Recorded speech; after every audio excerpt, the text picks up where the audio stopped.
Bahas tentang konsep dan teknik capital budgeting, di mana ini nanti sebenarnya intinya adalah cara perhitungannya ya. Untuk materinya kalian bisa baca langsung karena kan sudah ada di e-book. Sebenarnya kita lagi pelajarin apa sih sebenarnya? Ini intinya masih tentang mengenai investasi ya. Di situ bisa kita tahu yang paling utama adalah capital budgeting mempunyai arti yang sangat penting bagi perusahaan karena dana yang dikeluarkan akan terikat dalam jangka waktu yang lama sehingga perlu diperhitungkan secara cermat untung rugi. Kebutuhan dana yang harus diperhitungkan secara tepat karena jika dana tersedia melebihi kebutuhan akan menimbun beban tetap tambahan. Nah, itu yang utamanya ya. Karena ada beberapa hal yang harus kita perhitungkan dalam berinvestasi, karena itu kita harus melakukan investasi dengan tepat. Caranya gimana? Yaitu ada beberapa tekniknya. Tekniknya antara lain di situ adalah ada 4 ya. Ada net present value, IRR atau internal rate of return, payback period, dan juga average rate of return. Nah, di sini nanti kita akan belajar menghitungnya satu-satu. Yang pertama adalah net present value, itu kita ingin melihat nilai sekarang dari nilai di masa yang akan datang. Maksudnya kalau kita investasi 1 juta dan investasi itu berumur 5 tahun, kita akan lihat hasilnya itu nilainya berapa, apakah juga tetap melebihi 1 juta atau nanti malah menjadi di bawah 1 juta. Karena tentu saja kita semua tahu ya, nilai 1 juta sekarang akan berbeda dengan nilai 1 juta 5 tahun kemudian.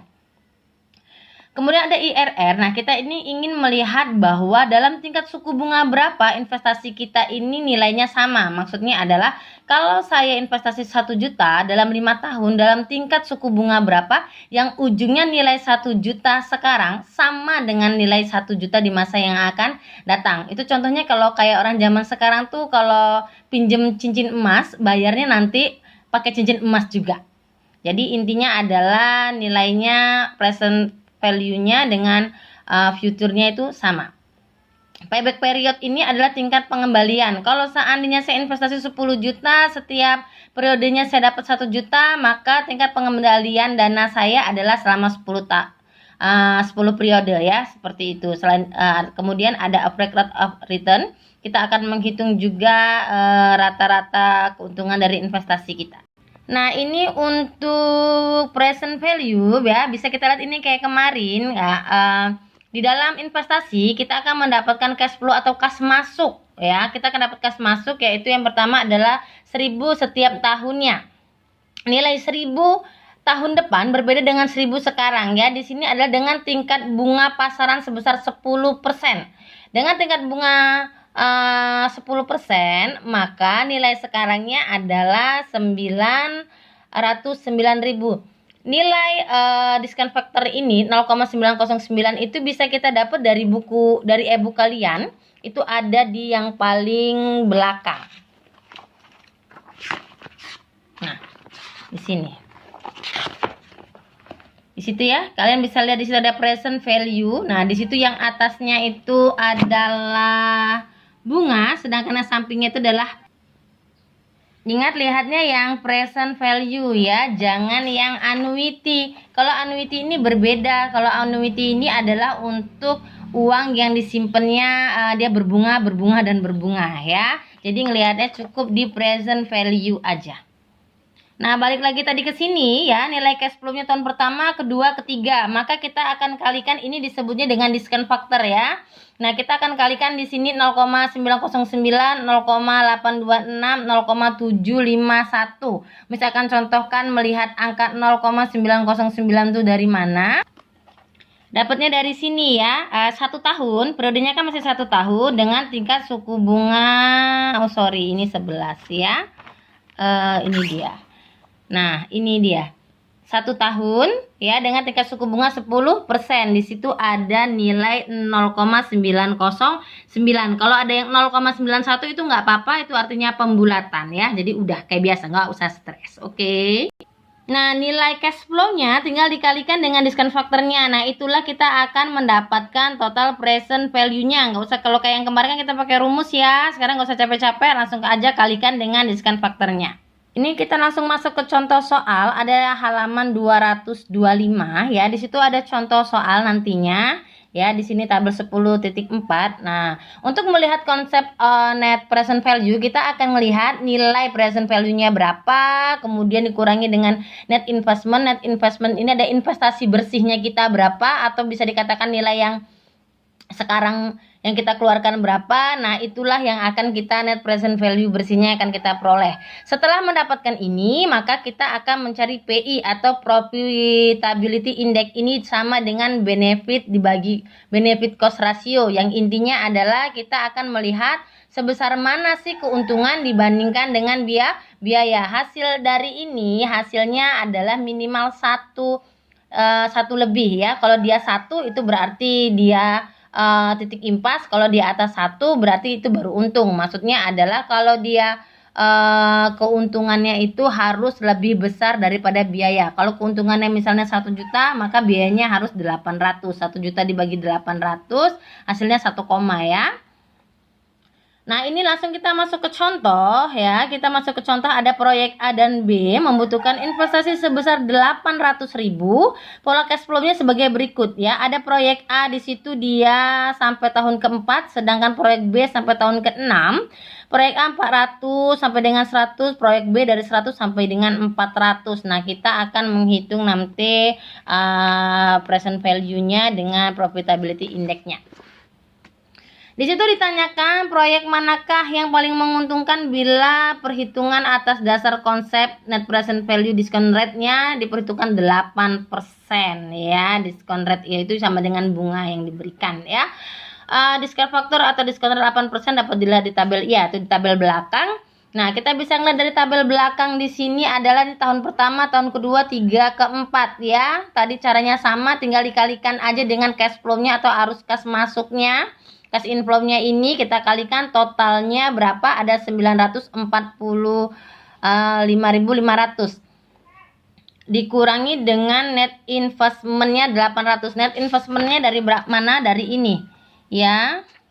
Dari sini ya. Dari di sini adalah investasinya sebesar 800.000. Ini nilai investasinya, ini adalah uang yang hasil yang akan kita terima setiap periodenya. Nah, jadi ini tadi total present value-nya dikurangi dengan net investment, hasilnya itulah net present value atau itulah keuntungan kita ya. Dari nilai di masa yang akan datang 900, totalnya yang harusnya berapa ini ya kan? Kalau kita hitung-hitung ini 1 juta. 1.100.000 ya, 400 tambah 300, 1.100.000.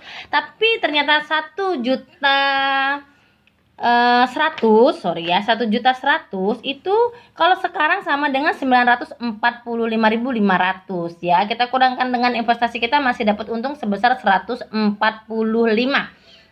Kemudian masuk ke profitability index atau benefit cost ratio, keuntungan dibagi dengan biaya ya. Nah, di sini ada totalnya 945 dibagi dengan 800, dapatnya 1,18. Kalau kalikan persen jadi 118% ya. Nah, begitu pula dengan proyek B, sama tuh cara perhitungannya dengan proyek A. Di situ kita dapat hasilnya 1,28. Berarti dengan kata lain, justru keuntungan dari proyek B yang lebih besar. Kalau kita diharuskan memilih, maka kita akan lebih memilih proyek B karena dia memiliki keuntungan yang lebih besar ya. Tapi dengan kata lain, hasilnya dua-duanya sama-sama positif.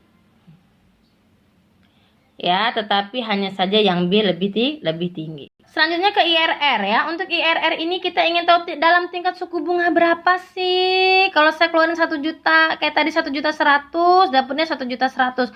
Kalau tadi diskon rate-nya 8%, kan kita justru dapat untung ya. Kalau sekarang yang sama aja deh, nilainya net present value-nya ini 0 ya. Kita mau taunya bagaimana ya, ini memang agak sedikit sulit karena kita harus mencarinya dengan trial and error ya, coba-coba. Kita mau lihat dulu nih, sebagai contohnya di sini ada discount rate 8%, 15, 17, 18. Emang kita harus menghitung sendiri. Kita lihat nih, misalnya kayak ini masih contoh yang tadi ya. Kalau dia 8% masih dapat selisihnya 145 ya. 15% masih dapat 39.200. Selanjutnya 18% justru dia minus ya. ketinggian ya. Ternyata itu dia 17%, tapi dia masih lebih. Berarti antara range 17 dan 18 ini berarti 17 koma ya. Di situ komanya berapa? Di sini ada dicarinya perhitungannya ya. Kita lihat selisih antara 17 dan 18 ada 1%, uangnya 13 ya. Kemudian NPV prosesnya di situ masih ada selisih 12.600 dibagi 13 hasilnya 0,95, berarti 17 ditambah 0,95 jadi 17,95 ya. Dengan 17,95 maka NPV-nya nanti dia akan 0 seperti itu. Semakin besar tingkat suku bunganya, maka nilai sekarangnya akan semakin kecil ya. Kenapa? Karena berarti nilai di pasaran apa-apa semakin mahal. Sama seperti kayak kita mau lebaran, itu kan suku bunga bank itu tinggi karena peredaran uang itu sangat tinggi. Kalau peredaran uang sangat tinggi, maka harga-harga akan semakin meningkat. Selanjutnya payback period ya. Payback period mengabaikan konsep time value. Jadi kita nggak ngitung present value-nya. Kalau saya investasi 10 juta setiap tahun dapat 1 juta, dengan kata lain maka saya tingkat pengembalian uang saya totalnya adalah selama 10 tahun ya. 1 juta dikali 10. Simple kalau untuk payback period ini. Nah, di sini ada proyek AB investasi sebesar 10 juta ya, masing-masing proyek. Nah, dapatnya seperti ini. Proyek A 5 juta, 5 juta, 1 juta, 100, 100. Di situ ada proyek B. Nah, dari data di atas maka payback period ya, periode pengembaliannya adalah yang A itu 2 tahun, yang B 3 tahun. Yang A 5 ditambah 5 ya, sudah jadi 10 juta. Yang B 3 ditambah 4 masih 7 juta, ditambah 3 baru 10 juta. Kalau untuk payback period hanya seperti itu aja. Nah, yang terakhir di sini ada average rate of return ya, kita akan mencari ini rata-ratanya.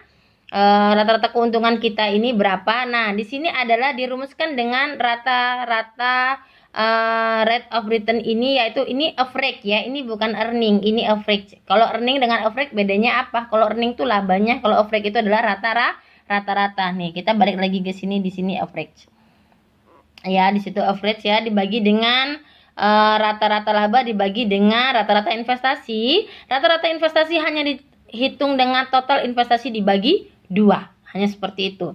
Di sini ada investasi proyek A sebesar 600.000 ya, umur investasinya 6 tahun, 600 tahun itu mah udah jadi zombie. Proyek B di sini 720 ya, sama dia 6 tahun. Ini digunakan untuk mencari nanti penyusutannya.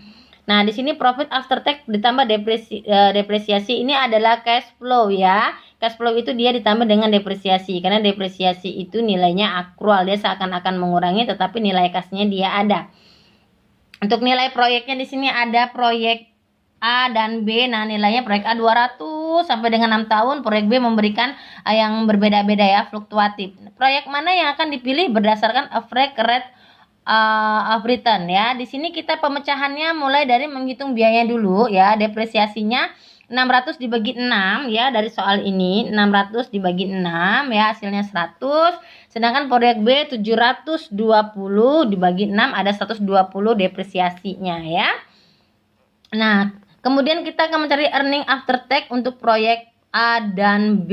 Nah, yang pertama adalah proyek A total investmentnya 600, proyek B 720, ya rata-rata investasinya 300 dan 360. Dari mana? Ingat rumusnya average investment hanya total investasi dibagi 2, total investasi dibagi 2, 600 dibagi 2, 720 dibagi 2, hasilnya di sini 300 dan 360.